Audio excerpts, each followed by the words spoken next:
Welcome to SDIT Teluk Kuantan on Ustazah Fitri Sriani's channel. Please like and subscribe.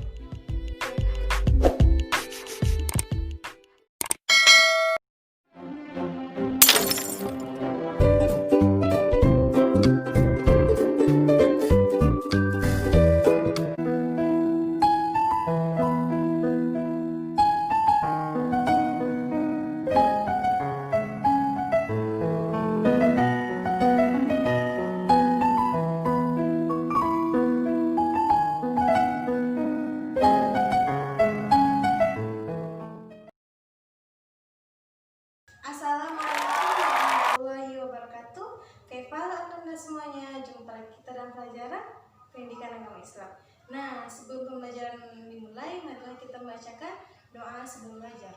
Bismillahirrahmanirrahim. Raditu billahi rabban wa bil islami dinan wa bi Muhammadin nabiyya wa rasulah. Rabbi zidni ilma warzuqni fahma. Sekarang kita akan belajar tentang surah An-Nas. Ya, surah An-Nas itu terdiri dari 30 juz Al-Quran dan 114 surah. Di juz 1 ada surah Al-Fatihah yang sering Ananda Ustazah bacakan ketika sholat.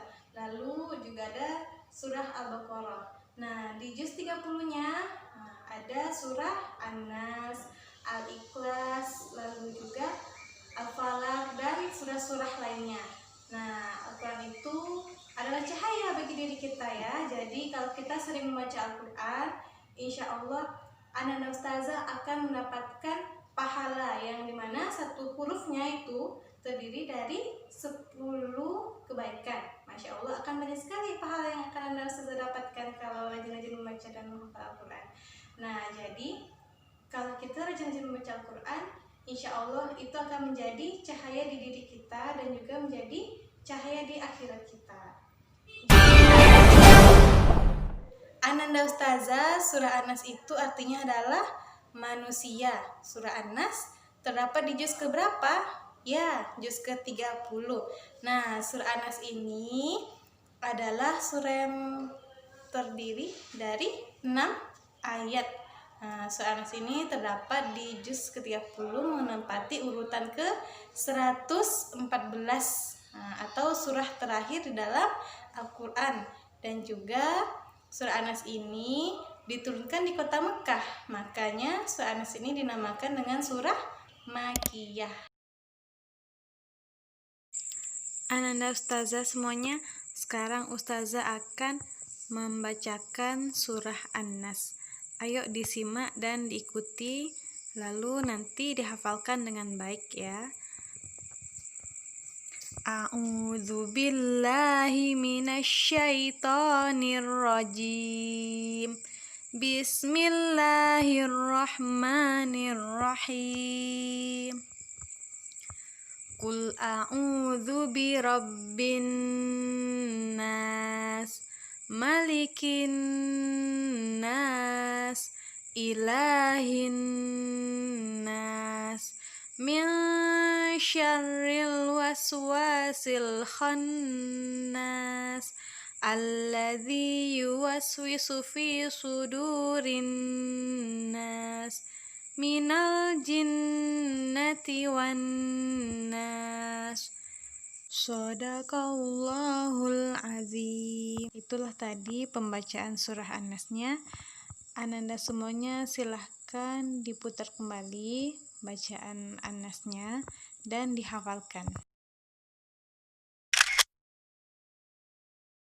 Baiklah Ananda Ustazah, tadi kita sudah mendengarkan bacaan surah An-Nas.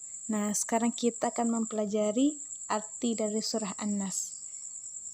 Dengan nama Allah yang Maha Pengasih, Maha Penyayang. Ayat pertama artinya, katakanlah, aku berlindung kepada Tuhan yang memelihara dan menguasai manusia. Yang kedua, Raja manusia. Yang ketiga, sembahan manusia. Yang keempat, dari kejahatan bisikan setan yang biasa bersembunyi. Yang kelima, yang membisikkan kejahatan ke dalam dada manusia. 6. Dari golongan jin dan manusia. Nah, Ananda semuanya, inilah kandungan dari surah An-Nas. Yang pertama, Allah adalah Tuhan bagi manusia, tempat memohon perlindungan dan pertolongan. Allah adalah Maharaja bagi manusia. Allah adalah satu-satunya yang wajib disembah oleh manusia. Oleh karenanya kita tidak boleh menyembah selainnya. Dan manusia berlindung hanyalah kepada Allah Subhanahu wa Ta'ala saja. Nah, inilah hal-hal yang harus dihindari ya setelah kita belajar surah An-Nas. Yang pertama, menyembah selain Allah. Artinya kita tidak boleh menyembah patung, matahari. Yang kedua, kita tidak boleh meminta pertolongan kepada selain Allah. Karena hanya pada Allah kita meminta pertolongan. Lalu yang ketiga, percaya kepada selain Allah. Kita tidak boleh mempercayai selain Allah. Hanya kepada Allah kita beriman. Agar tidak tergoda oleh bisikan setan dan godaan manusia, inilah cara yang bisa Anda lakukan. Yang pertama, selalu mengingat Allah dengan cara Ananda sholat, mengaji, berzikir ya. Nah, lalu kita hanya berlindung kepada Allah, berdoa kepada Allah. Dan kita berteman juga dengan orang-orang yang soleh, teman-teman yang baik ya. Dan kita mengajak teman-teman kita kepada kebaikan. Ananda semuanya, untuk tugas PI hari ini yaitu Ananda mengirimkan hafalan surah An-Nas-nya berupa voice note atau pesan suara ya di WhatsApp. Lalu Ananda juga silakan membuka buku PAI-nya halaman 52 sampai 53. Nah, di situ ada pilihan ganda. Silakan dibuat jawabannya saja. Lalu tugasnya dikirim melalui Japri ke WA Ustazah. Ananda semuanya, demikianlah pembelajaran kita pada hari ini. Marilah kita tutup dengan membacakan doa kafaratul majelis. Subhanakallahumma wa bihamdika asyhadu an la ilaha illa anta astaghfiruka wa atubu ilaik. Assalamualaikum warahmatullahi wabarakatuh.